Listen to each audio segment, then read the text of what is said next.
Chapter 6 The Jeddak of Lothar. The girl looked her incredulity. "They lay in piles," she murmured. "There were thousands of them but a minute ago." "And now," continued Carthoris, "there remain but the banths and the carcasses of the green men." "They must have sent forth and carried the dead Bowman away while we were talking," said the girl. "It is impossible," replied Carthoris. "Thousands of dead lay there upon the field but a moment since. It would have required many hours to have removed them.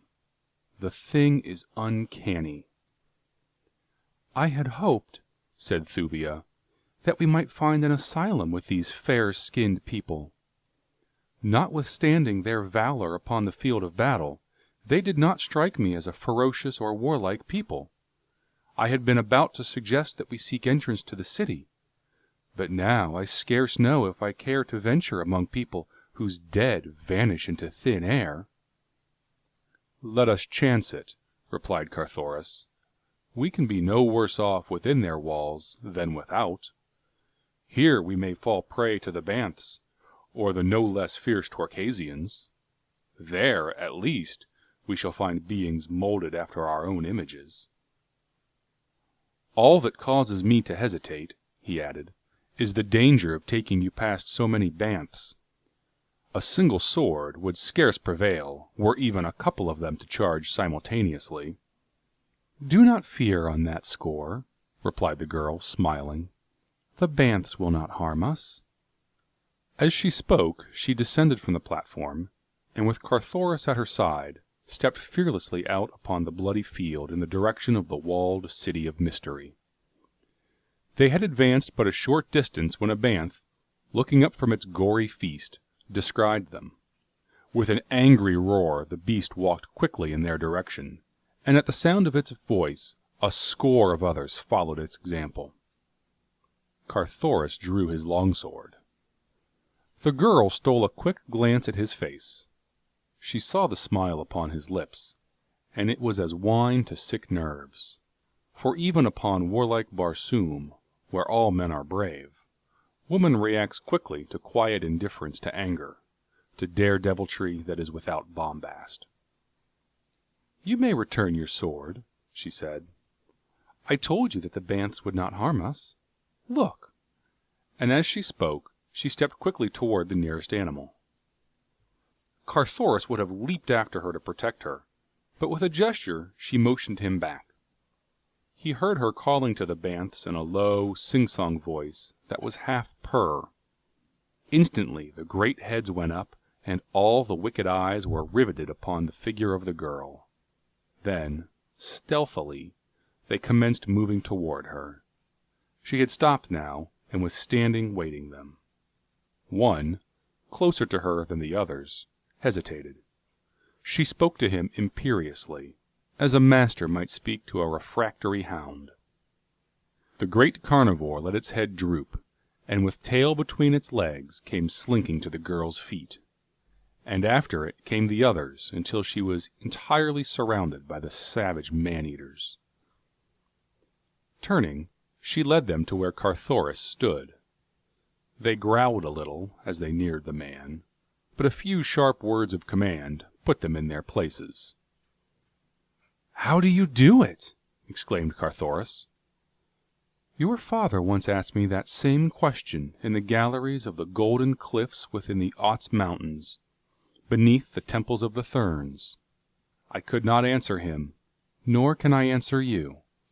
I do not know whence comes my power over them, but ever since the day that Sator Throg threw me among them in the banth pit of the holy Therns, and the great creatures fawned upon me instead of devouring me, I ever have had the same strange power over them.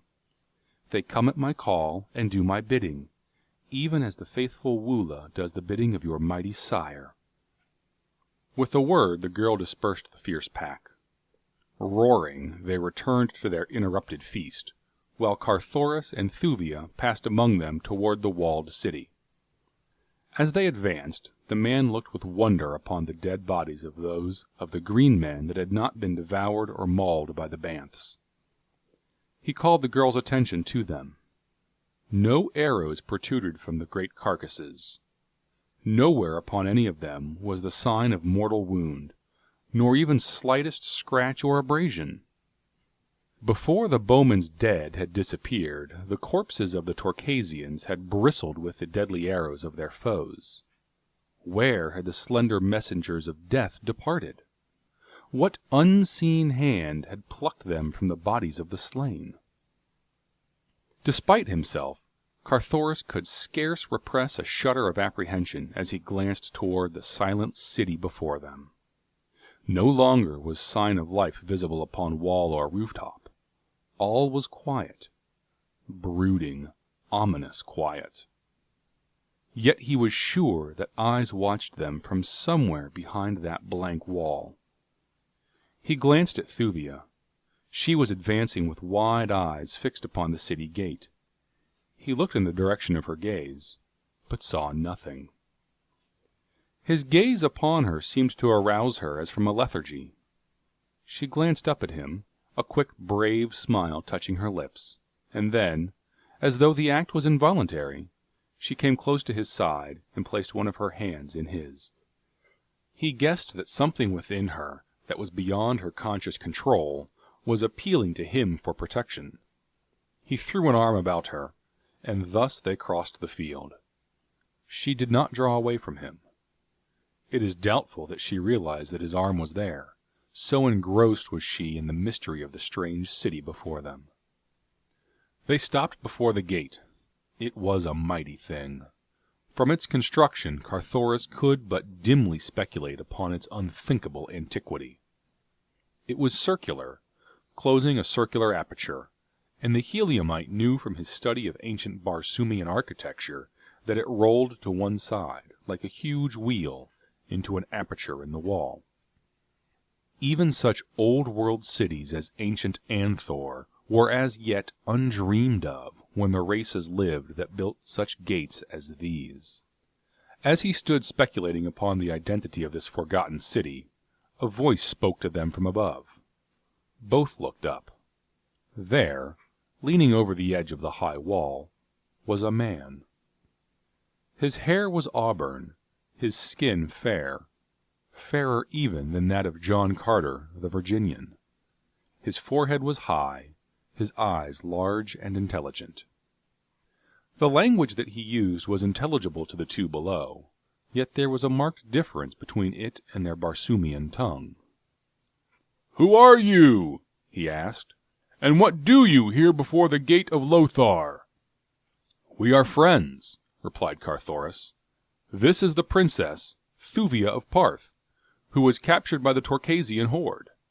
I am Carthoris of Helium, prince of the house of Tardos Moors, Jeddak of Helium, and son of John Carter, Warlord of Mars, and of his wife, Dejah Thoris." "Ptarth?" repeated the man. "Helium?" He shook his head. "I never heard of these strange places, nor did I know that there dwelt upon Barsoom a race of thy strange color. Where may these cities lie, of which you speak? From our loftiest tower we have never seen another city than Lothar." Carthoris pointed toward the northeast. "In that direction lie Helium and Ptarth," he said. "Helium is over 800,000 haads from Lothar, while Ptarth lies 9,500 haads northeast of Helium." Footnote: On Barsoom, the ad is the basis of linear measurement. It is the equivalent of an earthly foot, measuring about 11.694 earth inches. As has been my custom in the past, I have generally translated Barsoomian symbols of time, distance, etc., into their earthly equivalent, as being more easily understood by earth readers. For those of a more studious turn of mind, it may be interesting to know the Martian table of linear measurement, and so I give it here. 10 sophads equals 1 ad. 200 ads equals 1 had. 100 hads equals 1 carad.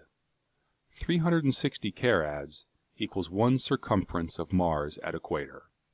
A had, or Barsoomian mile, contains about 2,339 earth feet. A karad is 1 degree. A sophad is about 1.17 earth inches. End of footnote. Still the man shook his head. "I know nothing beyond the Lotharian hills," he said. "Naught may live there beside the hideous green hordes of Torkas. They have conquered all Barsoom except this single valley and the city of Lothar. Here we have defied them for countless ages, though periodically they renew their attempts to destroy us. From whence you come I cannot guess, unless you be descended from the slaves the Torkasians captured in early times, when they reduced the outer world to their vassalage. But we had heard that they destroyed all other races but their own." Carthoris tried to explain that the Torkasians ruled but a relatively tiny part of the surface of Barsoom, and even this only because their domain held nothing to attract the red race. But the Lotharian could not seem to conceive of anything beyond the valley of Lothar, other than a trackless waste peopled by the ferocious green hordes of Torkas. After considerable parleying, he consented to admit them into the city, and a moment later the wheel-like gate rolled back within its niche, and Thuvia and Carthoris entered the city of Lothar. All about them were evidences of fabulous wealth. The facades of the buildings fronting upon the avenue within the wall were richly carven, and about the windows and doors were oft-times set foot-wide borders of precious stones, intricate mosaics, or tablets of beaten gold bearing bas-reliefs, depicting what may have been bits of the history of this forgotten people. He with whom they had conversed across the wall was in the avenue to receive them. About him were 100 or more men of the same race. All were clothed in flowing robes, and all were beardless. Their attitude was more of fearful suspicion than antagonism. They followed the newcomers with their eyes, but spoke no word to them. Carthoris could not but notice the fact that, though the city had been but a short time before surrounded by a horde of bloodthirsty demons, yet none of the citizens appeared to be armed, nor was there sign of soldiery about. He wondered if all the fighting men had sallied forth in one supreme effort to rout the foe, leaving the city all unguarded. He asked their host. The man smiled. "No creature other than a score or so of our sacred banths has left Lothar today," he replied. "But the soldiers! The bowmen!" exclaimed Carthoris. "We saw thousands emerge from this very gate, overwhelming the hordes of Torkas and putting them to rout with their deadly arrows and their fierce banths." Still the man smiled his knowing smile. "Look!" he cried, and pointed down a broad avenue before him. Carthoris and Thuvia followed the direction indicated, and there, marching bravely in the sunlight, they saw advancing toward them a great army of bowmen. "Ah!" exclaimed Thuvia, "they have returned through another gate. Or perchance these be the troops that remained to defend the city?" Again the fellow smiled his uncanny smile. "There are no soldiers in Lothar," he said. "Look!" Both Carthoris and Thuvia had turned toward him while he spoke, and now as they turned back again toward the advancing regiments, their eyes went wide in astonishment, for the broad avenue before them was as deserted as the tomb. "And those who marched out upon the hordes today," whispered Carthoris, "they, too, were unreal?" The man nodded. "But their arrows slew the green warriors," insisted Thuvia. "Let us go before Tario," replied the Lotharian. "He will tell you that which he deems it best you know. I might tell you too much." "Who is Tario?" asked Carthoris. "Jeddak of Lothar," replied the guide, leading them up the broad avenue down which they had but a moment since seen the phantom army marching. For half an hour they walked along lovely avenues between the most gorgeous buildings that the two had ever seen.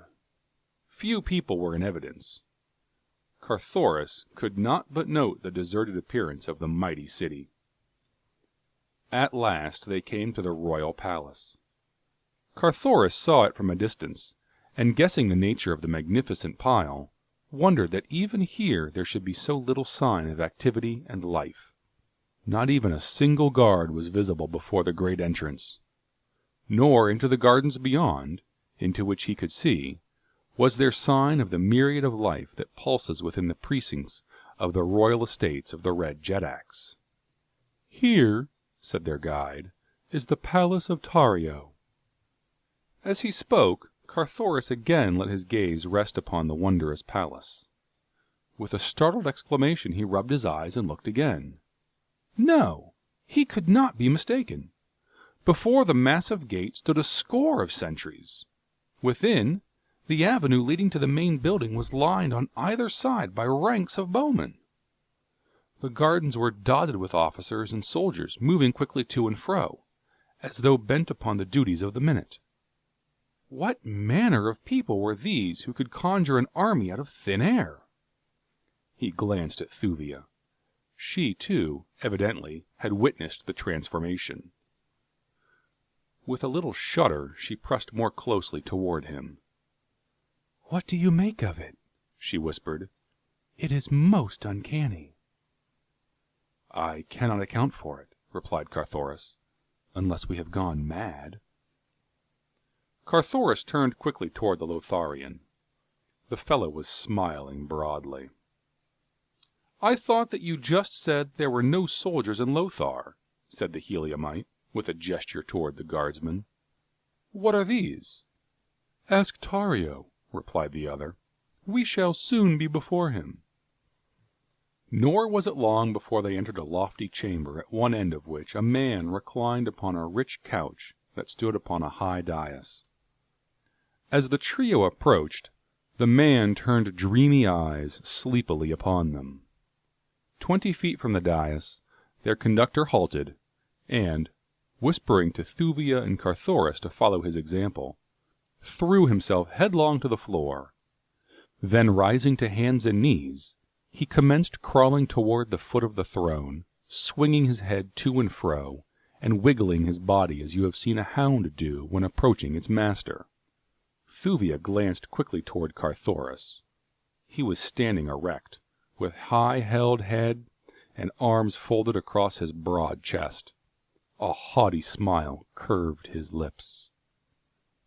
The man upon the dais was eyeing him intently, and Carthoris of Helium was looking straight in the other's face. "Who be these, Jav?" asked the man of him who crawled upon his belly along the floor. "O Tario, most glorious Jeddak," replied Jav, "these be strangers who came with the hordes of Torkas to our gates, saying that they were prisoners of the Green Man. They tell strange tales of cities far beyond Lothar." "Arise, Jav," commanded Tario, "and ask these two why they show not to Tario the respect that is his due." Jav arose and faced the strangers. At sight of their erect positions, his face went livid. He leaped toward them. "Creatures!" he screamed. "Down! Down upon your bellies before the last of the Jeddaks of Barsoom!" End of chapter 6.